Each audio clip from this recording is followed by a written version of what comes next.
कैलाश कुछ खास नहीं है। किसी के बोलने और न बोलने से कोई फर्क नहीं पड़ता। It was really marvellous. अभी भी राज बने हुए हैं, रहस्य बने हुए हैं। मिस्टिकल तो प्लेस कैलाश। आपके लिए कैलाश क्या है? आप तो शिव जी का स्थान कैलाश। गुरुजी, एक विषय है जो मेरे दिल के बहुत करीब है और आप मेरे दिल के बहुत करीब है, तो मैंने सोचा कि आपसे मैं उस विषय पर ज़रूर बात करूंगी। बिल्कुल। कैलाश। वाह। शिव कैलाश के वासी। शिव कैलाशों के वासी। तो सबसे पहले यही मैं जानना चाहूँगी कि अगर हम टेक्स्ट पे जाएं, कैलाश का जहाँ जहाँ वर्णन हुआ है वहाँ शिव की बात की है कि शिव अपने परिवार के सहित रहते हैं। लेकिन हम आज के 21वीं सदी में बात करें तो कई लोग इस बात को, इस टेक्स्ट की बात को झुठला देते हैं और कहते हैं नहीं, कैलाश कुछ खास नहीं है।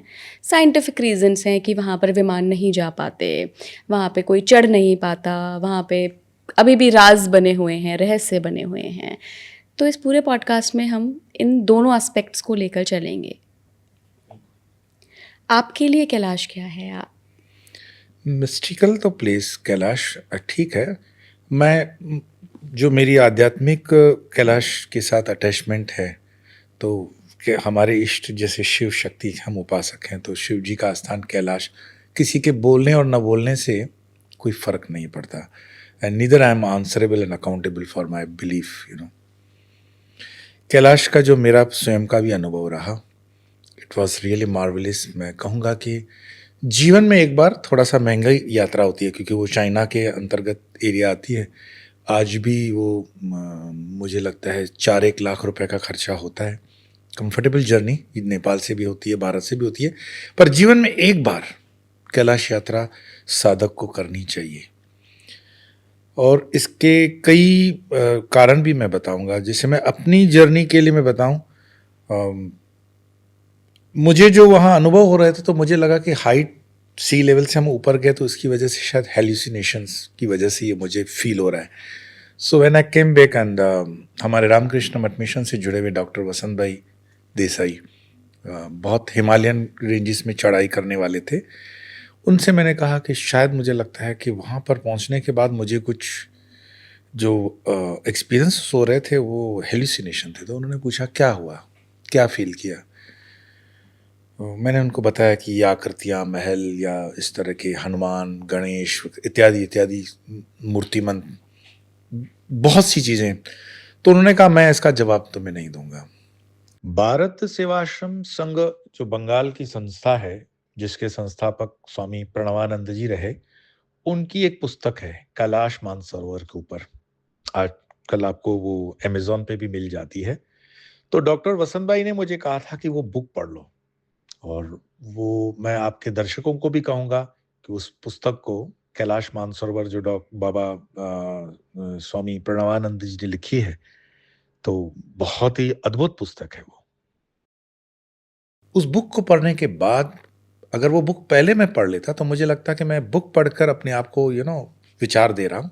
पर उस बुक पढ़ने के बाद वो जब सारे टैली हो गए, तो मैं तृप्त हो गया सचमुच में कि अद्भुत ये जो एक्सपीरियंसेस हैं। और वो स्वामी जी ने जो पुस्तक लिखी है, वो he himself was a engineer, तो वो सारी जो हाइट से लेके हर चीज़ का उन्होंने जो डिस्क्रिप्शन दिया है, मार्वलिस। मैं समझता हूँ आज तक के मतलब मनुष्य जाति के ऊपर, अगर कैलाश के ऊपर किसी ने ये बुक लिखी है, इससे बढ़कर कोई बुक नहीं है। और इतनी बढ़िया बुक एक सन्यासी ही लग सकता है, और वो भी एक लेवल के है, और जिसकी रिकॉग्निशन इंटरनेशनल लेवल पे होती है। सिवाय इसके एक और एक इंसिडेंट है, आई विल नॉट से it is documented in that way, but 1960 के आसपास जो हम देखते हैं, उसके बाद चाइना का हमारे ऊपर अटैक हुआ। तो चाइना का अटैक होने का वैसे कोई वैलिड रीज़न नहीं है।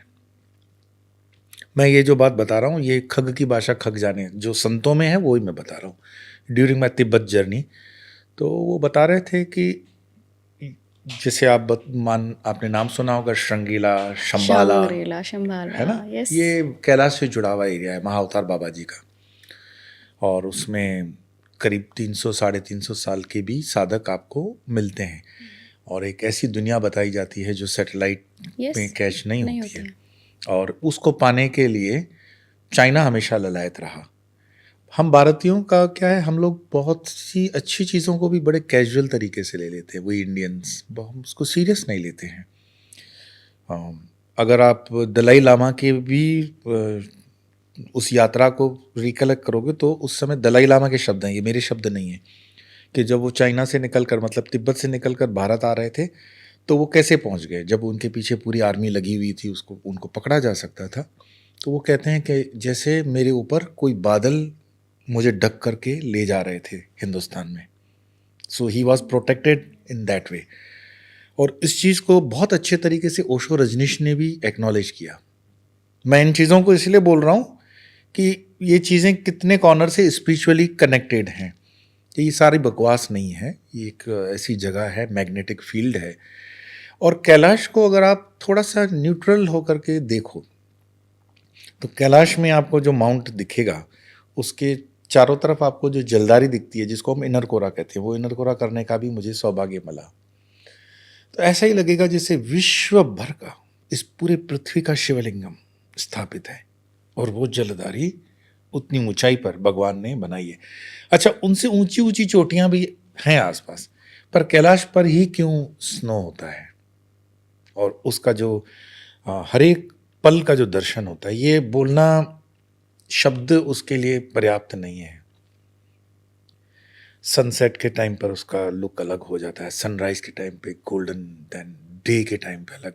जो कैलाश के फेसेस हैं, ईस्ट वेस्ट साउथ नॉर्थ, अजीब उसकी एक एनर्जी, अजीब एक उसकी फीलिंग है। कोइंसिडेंटली मतलब भगवान की कृपा कहो, जब हम अपने अच्छे एक फेथ और शरणागति के साथ जाते हैं, तो नेपाल से जब मैं कैलाश की यात्रा के लिए निकला तो मुझे जिस ग्रुप में था, तो वो ग्रुप में करनी पड़ती है यात्रा, तो एक आदमी उसमें बढ़ गया और मेरे इस यात्रा का आयोजन मेरे भक्त ने किया था। तो वो आए और उन्होंने कहा कि स्वामी जी एक प्रॉब्लम है। मैं बताओ। तो बोले एक हमारे ग्रुप में एक एक्स्ट्रा हो गया है व्यक्ति। बोला ठीक है, क्या उसको छोड़ के जाना है क्या? बोले नहीं नहीं, छोड़ के नहीं जाना है, लेकिन उसको मतलब उस गाड़ी में हमें एडजस्ट करना पड़ेगा जिसमें सारे तिब्बती गाइड्स होंगे। So he will be the only Indian travelling with तिब्बतियंस। अब कोई रेडी नहीं हो रहा है, सारे मतलब ये हो रहे हैं, तो आप उसका कुछ निराकरण करें। मैंने कहा दिस अपॉर्चुनिटी, एक काम करो, मुझे बिठाओ उस गाड़ी में। Then he felt very bad. नहीं नहीं स्वामी जी, आप ना एक ऊपर वाले की इशारे समझो। मैं उस गाड़ी में बैठा, सारे तिब्बतियन थे। पहले तो थोड़ा संकोच वगैरह, क्योंकि वो एक जिस लाइन से आते थे उनका फूड नॉनवेज था और वो स्मोकिंग वगैरह करने वाले व्यक्ति। उन्होंने कहा ये हम करेंगे, आपको डिस्टर्ब होगा, you enjoy yourself, don't worry, मैं अपनी लय में हूँ। चलते चलते वो इतने मतलब घुल मिल गए कि वो हिंदी फिल्मों के मुकेश जी के गाने भी गाने लगे, लाइक ये टूटे फूटे गाने। अब मैं काम की बात पे आता हूँ। उन्होंने एक जगह कहा कि ये सब लोग निकल गए गाड़ियाँ, हम आपको उस जगह पे रखते हैं, आप उसको फील करना जहाँ पर हम मानते हैं तिब्बती कि आपके श्री रावण बैठ करके वो है ना, जटाटवी कलच जल प्रवाह पावित स्थले गले। हालांकि ये धुन जो है ये अभी वर्तमान की है। रावण जी ने जब इसको कंपोज और गाया होगा तो इस स्वर में गाया होगा, ये कोई गारंटी नहीं है, क्योंकि उसके अलग अलग स्वर अलग हैं। स्तुतियाँ इस स्वर में नहीं होती हैं, पर आजकल जेनजी वो ज़माना है तो हो सकता है उसमें संगीत उस तरह का आया। जब उस जगह पर जब उन्होंने बताया कि इस झील को दो झील, मतलब झील तो एक मानसरोवर की है और दूसरी जो राक्षस ताल होता है, दूसरा पार्ट राक्षस ताल है, उसका जल नहीं ग्रहण करते हैं। तो उन्होंने पहले हिदायत दी कि आप उसका स्पर्श नहीं करना। हम लोग नहीं मानते हैं इसमें, मतलब हम लोग तिब्बतन मानते हैं कि इसको स्पर्श नहीं करना चाहिए। दूसरा, इसको ग्रहण नहीं करते, लेकिन आप इसकी ऊर्जा को फील करेंगे। एंड जब उन्होंने बताया कि ये वही जगह है जहाँ पर इसको वो ध्यान वगैरह करते थे राक्षस ताल पर, yes it is really really wonderful experience I will say. और मैंने उसको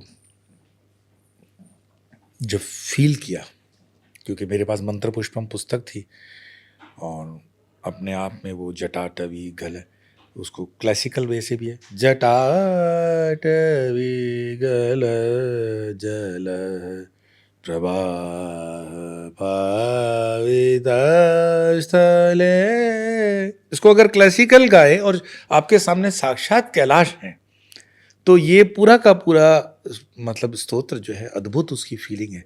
और मेरी इस यात्रा में वो रहा। कैलाश से जुड़े फिर जो लोकल हमारे साथ मेरा हमेशा से एक रहा है कि मैं जितने भी रूट से जुड़े हुए लोग होते हैं उनसे इंटरेक्शन करना कि क्या है, कैसा है। तो कैलाश की एनर्जी के विषय में मैं ये कह सकता हूँ कि एक पॉडकास्ट नहीं 10 पॉडकास्ट भी करो तो कम है। महाअवतार बाबा से जुड़ोगे, शांग्रीला से जुड़ोगे, शंबाला से जुड़ोगे, और कितने ऋषि मुनियों की बातों से, फिर कई संतों के अपने अनुभवों से। कैलाश सबके जीवन में है। कैलाश एक ऐसा तीर्थ है जो जैनों के साथ भी जुड़ा हुआ है, सिखों के साथ भी जुड़ा हुआ है, और वहाँ तिब्बतन से भी जुड़ा हुआ है। सो विश्व का इतना एक मात्र मैं कहूँगा, थोड़ी बहुत पद्धतियाँ उसकी अलग हो सकती हैं कि आप परिक्रमा एक क्लॉकवाइज भी होती है, एंटी क्लॉकवाइज भी होती है। साष्टांग प्रणाम करते भी मैंने देखे वो कर रहे हैं। But it's a beautiful divine experience I will say. जीवन में एक बार कैलाश यात्रा जरूर करनी चाहिए।